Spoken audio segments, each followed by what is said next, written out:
Tenemos hoy delante de nosotros para reflexionar algo acerca de un personaje que tiene enorme importancia y que se trata extensamente en la Biblia, que es Satanás. Hemos estado considerando algo muy superficialmente, muy por encima acerca de los ángeles, hemos visto su creación, hemos estudiado algo acerca de quiénes son, cómo funcionan, cómo se estructuran. Y hoy tenemos delante de nosotros este personaje del que la Biblia no solamente trata extensamente, sino que dedica de forma muy especial 2 capítulos para que podamos conocerlo de una forma mejor. No hay ningún ejército que salga a combatir contra otro en donde el Estado Mayor de ese ejército, los que van a dirigir a ese ejército, no estudien primeramente al enemigo. No se sale a combatir nunca sin conocer por lo menos en una referencia lo más grande posible, más amplia posible, quién es el enemigo con el que vamos a enfrentarnos. Así ocurre también con Satanás. Satanás es potencialmente el enemigo de Dios. Y siendo enemigo de Dios, es enemigo de todas las cosas de Dios. Y como Dios tiene un pueblo que es la Iglesia, los creyentes, los salvos por gracia mediante la fe, nosotros somos objeto de las iras de ese enemigo de Dios, que como dice el apóstol Pedro, anda alrededor nuestro buscando a quien devorar. Dice Pedro que lo hace como león rugiente, amenazante y al mismo tiempo peligroso también. Ahora, muchas veces nosotros tenemos inquietudes intelectuales y tenemos preguntas que nos formulamos acerca de Satanás y acerca de los demonios que la Biblia no contesta. Por tanto, aquello que la Biblia no responde con precisión, no dice o no da respuesta a lo que nosotros creemos, eso tenemos que dejarlo en silencio, porque la Biblia no es un libro de curiosidades, es un libro que revela y manifiesta quién es Dios. De manera que cuando estudiamos Satanás, la Biblia nos dedica un capítulo específico para hablar de Satanás en sí, de por sí mismo, sino de lo que Dios tiene que determinado que nosotros conozcamos acerca de Satanás. Entramos, por tanto, en este importante estudio y recuerdo que hay 2 capítulos en el Antiguo Testamento que hablan de él. Uno es Isaías 14 y otro es Ezequiel 28. Si nos acordamos de los profetas en el orden, primero Isaías, después es Ezequiel, y memorizamos o nos acordamos del capítulo 14, que es el de Isaías, como Ezequiel viene después, el doble, 28. Isaías 14, Ezequiel 28. La Escritura revela la creación de Satanás. En el Antiguo Testamento se habla de la presencia de Satanás que viene en alguna ocasión a comparecer delante de Dios acompañando a otros ángeles. Dios no permite que ningún ser creado viva independientemente de él, sin rendir cuentas. De manera que Dios llama también a los ángeles y eso es una ilustración bíblica para que entendamos que el Creador controla el ministerio y la vida de todo cuanto Él ha creado. El Nuevo Testamento, lo mismo que el Antiguo, menciona a Satanás en muchos lugares. No hace falta que nos detengamos ahora para aprovechar el tiempo que tenemos en mencionar citas que hablan de Satanás en el Nuevo Testamento. Al principio, en la introducción, recordaba aquella expresión del apóstol Pedro que dice que Satanás como adversario, como león rugiente, anda alrededor vuestro buscando a quien devorar. En cuanto a la creación, Satanás fue creado por Dios, no hay nada que Dios no haya creado. Y en Colosenses capítulo 1 y versículo 16 se nos dice que Dios creó todas las cosas visibles e invisibles. Y cuando hablamos de invisibles, no estamos refiriéndonos simplemente a criaturas que no pueden ser vistas con el ojo humano por su tamaño diminuto, como pueden ser las bacterias, los virus, del que tanto se habla últimamente. Está hablando de creación de espíritus, del mundo de los espíritus, ángeles, que nosotros no podemos ver, porque nosotros vemos las cosas materiales y no las cosas espirituales. La referencia bíblica a la creación de Satanás está en la profecía de Ezequiel, en el capítulo 28, versículo 13. Leemos ahí en la palabra del Señor: en Edén, en el huerto de Dios estuviste, toda piedra preciosa era tu vestidura, de cornerina, topacio, jaspe, crisólito, berilo y ónice, de zafiro, carbunclo, esmeralda y oro. Los primores de tus tamboriles y flautas estuvieron preparados para ti en el día de tu creación. Por tanto, Satanás es un ser creado por Dios. Como todos los ángeles, excepto el hombre, como todos los ángeles, el conjunto de ángeles fue creado en una sola acción creadora de Dios y fueron creados antes que el hombre. De manera que cuando Dios estaba creando las cosas, ya lo hemos visto en uno de los estudios anteriores, cuando Dios creaba, los ángeles aplaudían la creación de Dios, festejaban la hermosura de la creación de Dios. Satanás, siendo un ángel, es también un espíritu. Cuando hablamos de ángeles no estamos hablando de espíritus infinitos, solamente Dios es infinito. Estamos hablando de espíritus limitados. Por tanto, Satanás es un espíritu limitado en cuanto a dimensiones espirituales creados por Dios. Pertenece dentro del orden de los ángeles a los querubines. Ezequiel, de nuevo, capítulo 28 y versículo 14, dice: tú, querubín grande, protector. Los querubines, lo hemos mencionado ya en uno de los estudios anteriores, los querubines son uno de los ángeles, del grupo de ángeles cuyo ministerio está en torno al trono de Dios. Viven sirviendo a Dios mismo en un entorno próximo a donde Él manifiesta su gloria. Los querubines son los custodios de la adoración, mientras que los serafines son los custodios de la adoración, mientras que los querubines son los custodios también de la santidad y de la alabanza a Dios.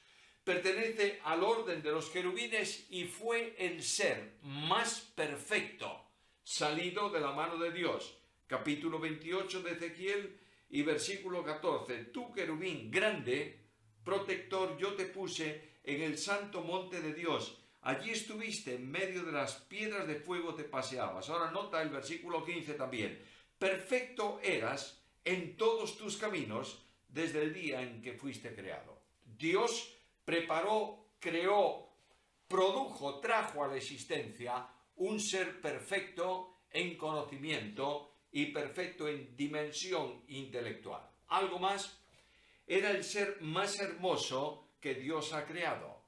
No solamente pertenece a un orden de ángeles enormemente importantes dentro de la organización angélica de dimensiones espirituales notorias, sino que Dios lo dotó a este ángel, a este querubín, de una vestidura espléndida.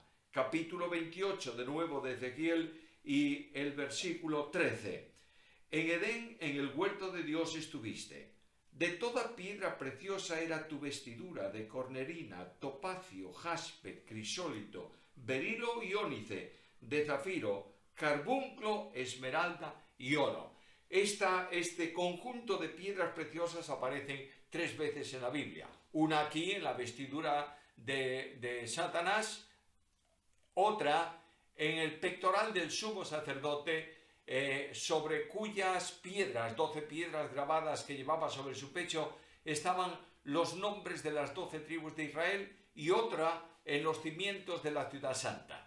Cuando se habla de piedras, vestido de piedras, por supuesto, si es un espíritu, no puede hablarse de un vestido material como el nuestro. Está hablando la Biblia, mediante una figura de lenguaje, de algo enormemente espléndido, hermosísimo, vistoso, para que entendamos que aquel ser creado por Dios, enormemente sabio, estaba también rodeado de una gloria personal en cuanto a sus vestiduras. Esto significa que el mismo fuego espiritual que había dentro de este ángel, como dice en la profecía al final, Dios retira fuego de él, este fuego especial brillaba, hacía brillar las piedras de su vestidura y manifestaba una hermosura singular. Ahora, cuando Satanás es creado, no hay duda ninguna que es santo. Capítulo 28 de nuevo de Ezequiel y versículo 15. Perfecto eras en todos tus caminos. No solamente es bello, no solamente es un ángel de un orden especial, no solamente tiene una vestidura hermosa, sino que era perfecto. Y claro, viene aquí la pregunta, sin duda, que muchos tendrán al considerar esta verdad bíblica. Y si era perfecto, y era santo, y era sabio, ¿por qué motivo pecó? Bueno, yo no lo sé. No tengo respuesta a eso y la Biblia no lo da. La Biblia afirma simplemente que él pecó. Por tanto, es un contrasentido, digamos, para la inteligencia del hombre no poder responder a esta pregunta. Pero siendo el querubín más grande, tuvo también a su cargo la custodia, o el ministerio suyo tenía que ver con la custodia de la santidad de Dios. Así que en medio de la gloria absoluta de Dios, en donde él ministraba, de pronto Dios descubre pecado dentro de él. Y esto es sorprendente. Yo no puedo entender cómo se produjo cosa semejante, pero el hecho bíblico me dice solamente una cosa: Satanás cayó en el pecado. La Biblia enseña sobre el pecado de Satanás. Hace una afirmación: pecó.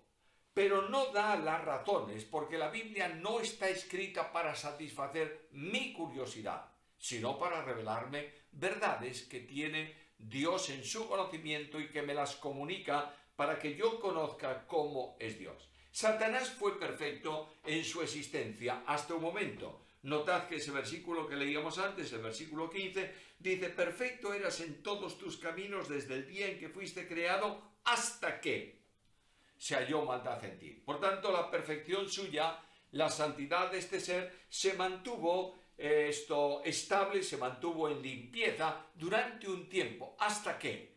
Y la Biblia revela inmediatamente que ese hasta que fue hallada imperfección, fue hallado pecado dentro de él. Ahora notad algo, por favor.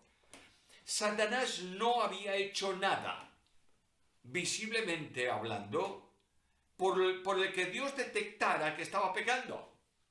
Pero Dios conoce todos los seres creados, sabe lo que hay en su intimidad y descubre que este querubín creado por él en perfección, en gloria, etcétera, etcétera, está contaminado. Lo vio sin necesidad de ninguna acción suya. Ahora, el pecado afectó totalmente a Satanás. Ezequiel capítulo 28 y versículo 16. A causa de la multitud de tus contrataciones fuiste lleno de iniquidad y pecaste, por lo que yo te eché del monte de Dios y te arrojé de entre las piedras del fuego, oh querubín protector.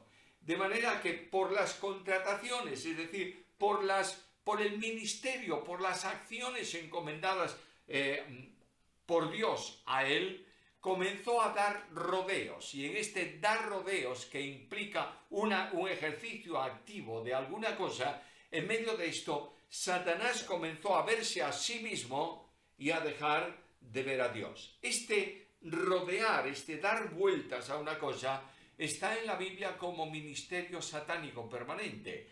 Y recordáis que antes lo mencioné 2 veces en esta reflexión, el apóstol Pedro, primera carta, capítulo 5 y versículo 8, dice que Satanás como león rugiente anda alrededor vuestro, dándoos vuelta, buscando a quien caer.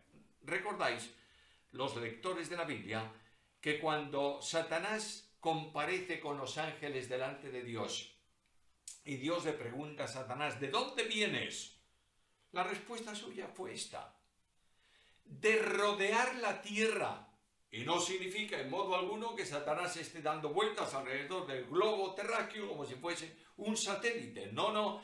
Él estaba dando vueltas en la tierra a alguien. Y este alguien era Job. Y no sabía la forma, la manera, cómo podía penetrar, cómo podía entrar para hacer caer a Job.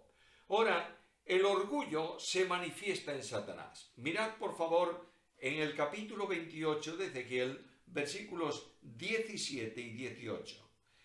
yo quiero que notéis la cantidad de veces que aparece ahí el pronombre personal tú.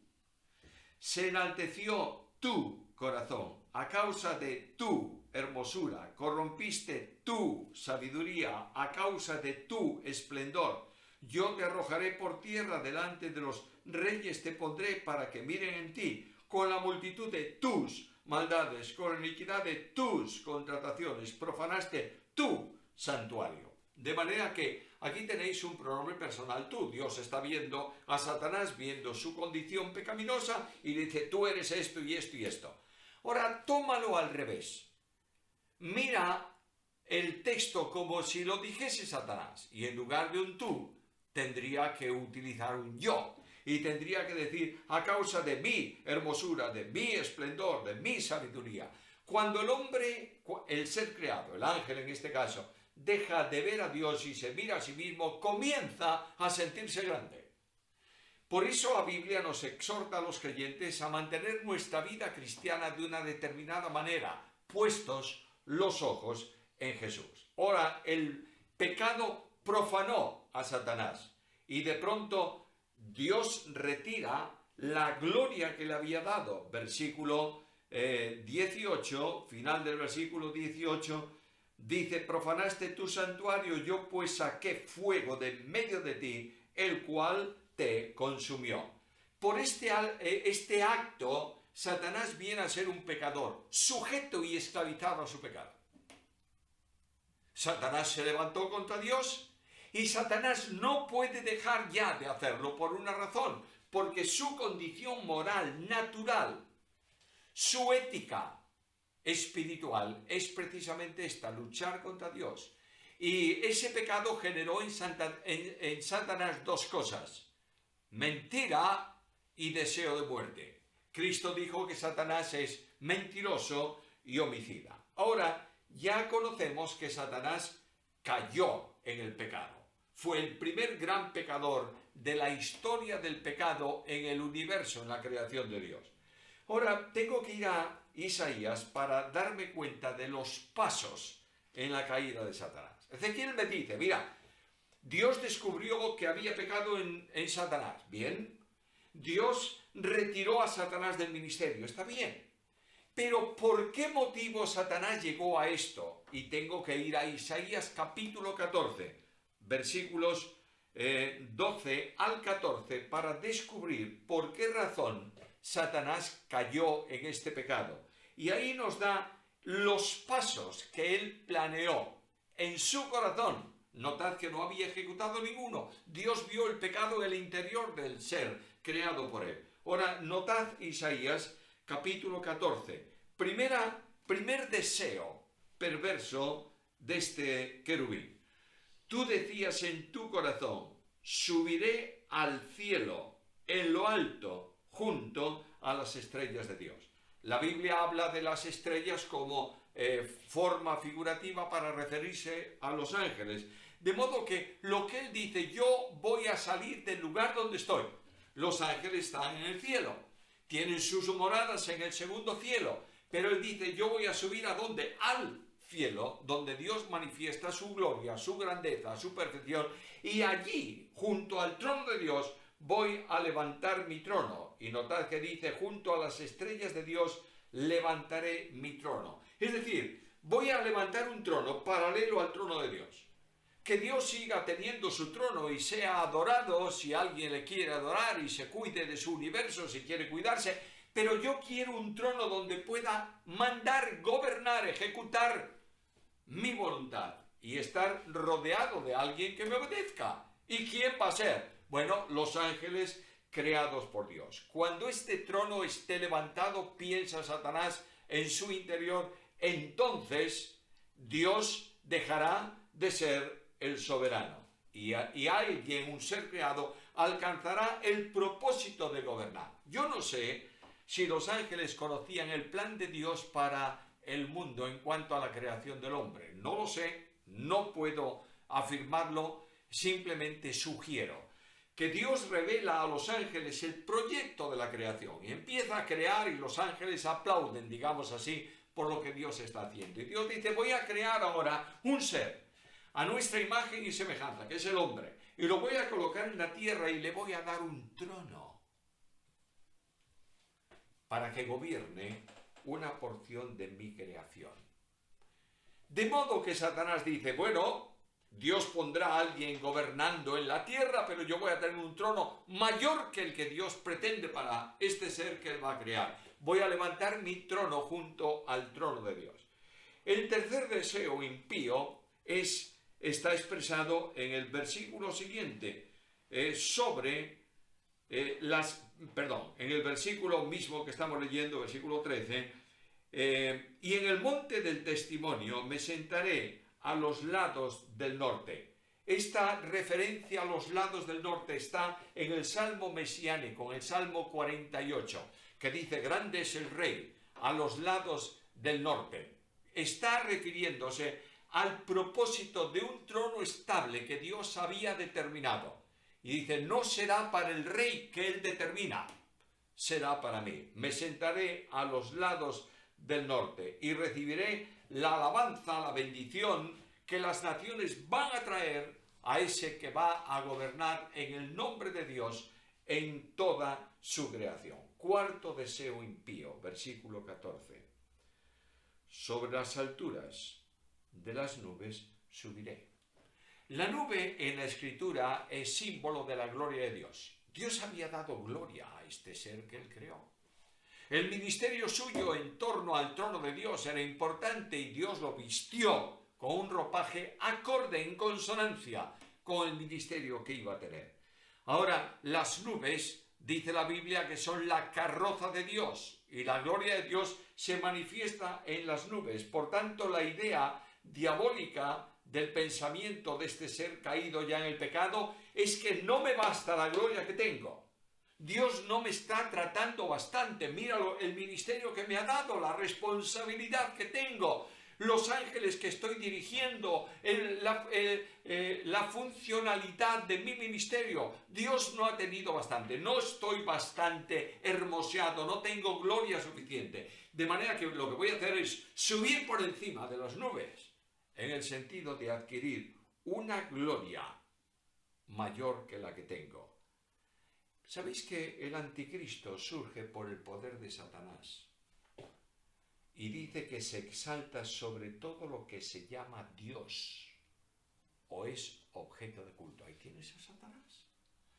Satanás quiere que la gloria que adquiera él de por sí, con su propia fuerza, sea superior a la que Dios le ha dado. Quinto deseo impío, versículo 14. Y seré semejante al Altísimo. Muchas veces se dice, yo lo he oído y es posible que vosotros también lo hayáis oído alguna vez, que Satanás quiso ser como Dios. En ningún lugar de la Escritura se dice eso. Se dice que quiso ser semejante al Altísimo. Pasa al libro de Génesis. Capítulo 1, capítulo 2. La creación. Y dice que Dios tomó una decisión, una determinación cuando creó al hombre y dice, hagamos al hombre conforme a nuestra imagen y semejanza. Muy bien. Imagen y semejanza. Imagen tiene que ver con la condición moral. Hagamos un hombre moral. Segundo, semejanza tiene que ver con gobierno, con practicar la autoridad. Por eso cuando dice que sea semejante a nuestra imagen o hecho a nuestra imagen y conforme a nuestra semejanza, Dios está diciendo sea capaz de gobernar. E inmediatamente Dios dice al hombre y a la mujer, señorearos, sojuzgad la tierra, gobernad. Ahora, Satanás no dice que quiere ser igual, él no puede ser igual a Dios, no puede ser omnipotente, ni omnipresente, ni omnisciente, pero puede ser semejante al Altísimo. ¿Cómo? En un gobierno paralelo que no rinda cuentas al Señor. ¿Cuál es la consecuencia de la caída? Tenemos que volver nuevamente a la profecía de Ezequiel y al versículo 16 del capítulo 28. A causa de la multitud de tus contrataciones fuiste lleno de iniquidad y pecaste, por lo que yo te eché del monte de Dios y te arrojé de entre las piedras del fuego, oh querubín protector. Dios tomó a ese ser y lo sacó del ministerio celestial que tenía. Lo sacó de las piedras de fuego. Dije al principio de estas reflexiones sobre los ángeles que hay un nombre que los hebreos usaban, Ofanim, que significa piedras de fuego. Puede ser que sea un orden de ángeles. Tampoco tengo ninguna base bíblica para decirlo. Pero lo que sí es cierto es que en esos ángeles que están en torno al trono de Dios para servirlo y adorarlo, Satanás paseaba en medio de ellos y Dios lo sacó de ahí, porque no podía un pecador estar en la presencia del Santo. Destituido de la presencia de Dios y derribado a tierra. Mira el versículo final, la parte final del versículo 17. A causa de tu esplendor, yo te arrojaré por tierra delante de los reyes, te pondré para que miren en ti. Es decir, el lugar de ministerio en el cielo, juntamente con los otros ángeles, Dios lo reduce, lo manda, lo sitúa en la tierra. En el aire atmosférico ha establecido Satanás su gobierno. Satanás gobierna sobre los reyes de la tierra, sobre las naciones de la tierra, desde una posición en el aire. Y ahí en el aire, piensa un poco, se va a producir un acontecimiento que va a molestar tremendamente a Satanás. Y es el encuentro de Cristo con la iglesia. Seremos arrebatados juntamente con los que resucitan, seremos todos arrebatados en el aire para estar con el Señor. Y ahí en ese lugar donde Él gobierna se producirá el encuentro entre Cristo y la iglesia. Satanás tiene varios nombres. Al principio de todo, Lucero, hijo de la mañana, y se le llama Lucifer en algunos lugares de la Escritura, como es en Isaías 14. Se le llama también Satanás, que significa adversario, y que definen esos nombres su oficio perverso, adversario no solamente de Dios, en contra de Dios, sino adversario de los hermanos. Se le llama demonio o diablo, que significa el calumniador. Se le llama Belcebú, dios del estiércol o dios de las moscas, hablando de su repugnante, simbólicamente de su repugnante olor por causa del pecado. Se le llama Belial, paréntesis. Nadie diga, por favor, que Pérez Millos dice que Satanás huele mal. No, es un simbolismo bíblico para hablar de algo que es repulsivo, que es repugnante.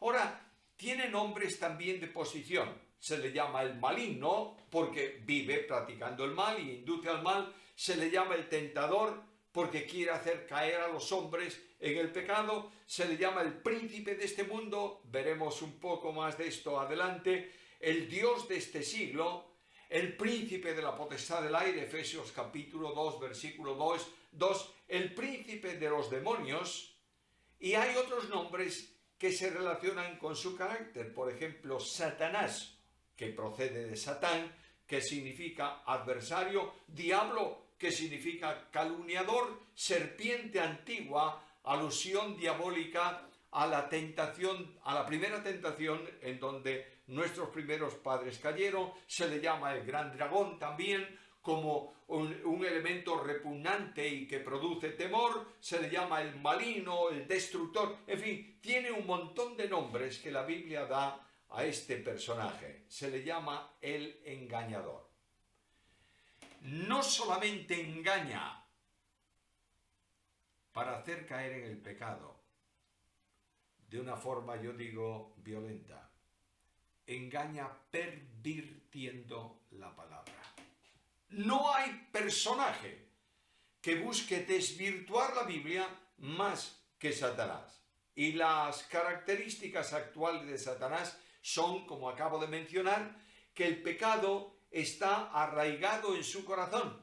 Y el Señor Jesús dijo a los judíos que querían matarle: vosotros sois hijos de Satanás, del demonio, porque queréis matarme. Satanás es homicida y mentiroso, o padre de mentira.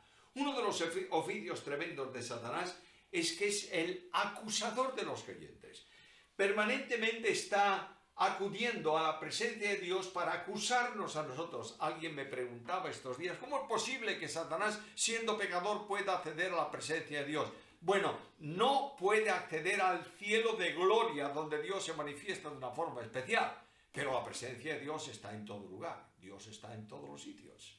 De manera que este perverso está en la presencia de Dios acusando a los creyentes. Y escucha, no lo hace con mentiras, sino con realidades.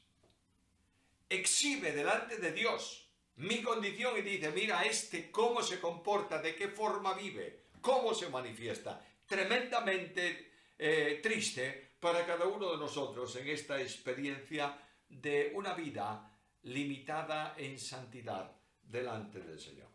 ¿Tiene emociones propias Satanás? Sí, como todos los ángeles. ¿Conoce Satanás todas las cosas? No. Satanás aprende por experiencia. Voy a poneros un ejemplo. Cuando Satanás quiso eliminar la palabra de Dios y la enseñanza de los apóstoles, ¿qué hizo? Matemos a los cristianos. ¿Y se frenó la expansión del evangelio? No. Dios protege su proyecto. Entonces, prohibamos de leer la Biblia. Y durante tiempo la Biblia estuvo confinada y solamente la podían leer algunos que tenían autorización. En nuestros días, Satanás se da cuenta de que todo cuanto hizo era un camino equivocado. ¿Y qué hace hoy? ¿Quieres Biblia? ¿Cuántas quieres? Puedes tener todas las versiones de la Biblia que te parezcan y comprarte todas las Biblias. Lo importante, lo que Satanás procura, no es que tú tengas Biblias, es que la Biblia te tenga a ti. Y esto es una de las tareas, de las actividades que Satanás está realizando en el mundo de hoy. Tendremos que ir terminando porque ya el tiempo de este programa ha pasado, pero una de las consecuencias pecaminosas de Satanás es la acción que él tiene en contra de la palabra.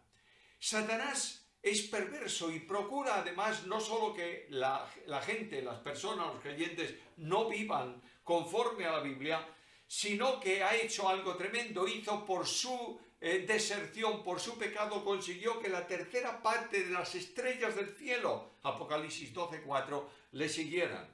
En Edén menospreció a Dios y mintió acerca de su consejo para que el hombre cayese en el pecado. Hizo que las calamidades cayeran sobre Job, debilitó las naciones, puso el mundo como un desierto, dice la Escritura, asoló las ciudades del mundo, no abre la cárcel a los presos que él tiene, ató a una hija de Abraham por 18 años enfermándola y encorvándola, quita la palabra del corazón para que no funcione, no actúe conforme a la voluntad de Dios, y es enemigo de Dios y se opone a la verdad de Dios y al gobierno soberano de Dios. Termino. Quiero recordarte que todas las naciones del mundo y sus gobiernos están controlados por Satanás. Estaba viendo esta mañana en televisión a uno de los hombres, de los presidentes de un país grande, que estaba recibiendo los aplausos de un grupo de creyentes evangélicos. Y uno de esos creyentes ha sido puesto como ministro de un departamento de sanación. Y a veces los creyentes pensamos que podemos acudir a la política y que con nuestra acción política podemos controlar a Satanás. Quiero decirte con la autoridad de la Biblia que el mundo no puede gobernarse con la Biblia, porque la palabra de la cruz es locura para los no regenerados. Satanás es el príncipe del poder del aire y el que controla la tierra. Cuando Satanás tentó a Jesús, ¿recuerdas lo que le dijo? No vayas a la cruz. Has venido a por los reinos del mundo y su gloria son míos, porque a mí me fueron entregados.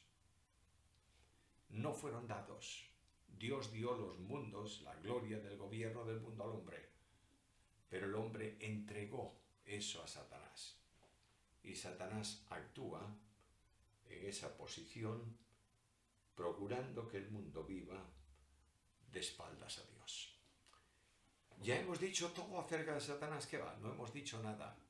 Simplemente hemos hurgado en la superficie para que podamos comprender la necesidad que tenemos de ir a la Escritura y aprender mucho más acerca de los ángeles y, por supuesto, acerca de Satanás. Que Dios nos ayude y nos libre del maligno.